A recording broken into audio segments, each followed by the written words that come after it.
Right there.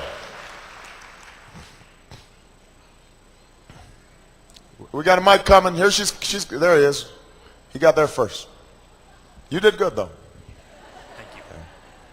Thanks for coming today, Senator Obama. Thank you. My name is Mike Draper. I'm from the Americans for Balanced Energy Choices. And as you touched on, energy policy is, of course, an important part in the country.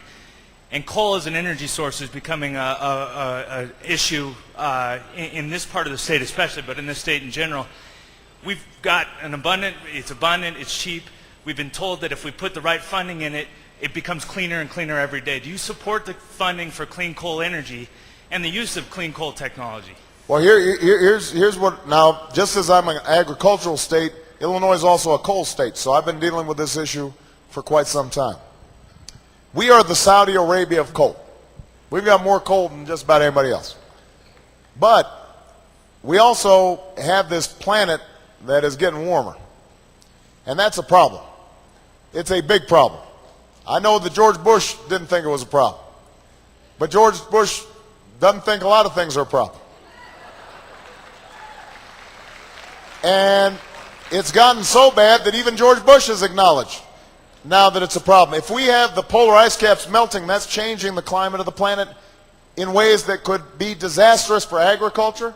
It could be disastrous for livestock. It could bring new diseases up north that people have never dealt with before and there's no immunity for. This is a very serious problem. So here's my point. We can't release more greenhouse gases into the atmosphere. And coal releases a lot of carbon. We have to cap the emission of greenhouse gases. And what I've said is we're going to have an aggressive cap and trade system. What that means is that any industry that wants to burn any kind of energy, it's going to have to pay for any greenhouse gases it releases. And by the way, that will generate billions of dollars in revenues that can be invested in clean technology.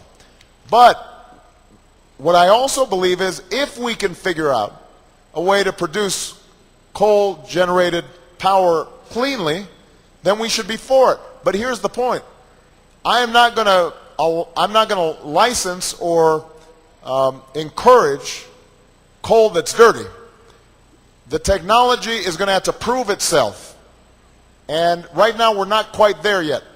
On the other hand, though we just got, for example, in Illinois, a project called FutureGen that is designed to come up with ways to sequester, to capture the coal, pump it into the ground, just like natural gas or old oil fields. And if we can do that, then we should certainly take advantage of it. I am willing to invest in research on it, but ultimately I don't think that we can build a whole lot of more coal-powered plants unless we figure out how to sequester the carbon.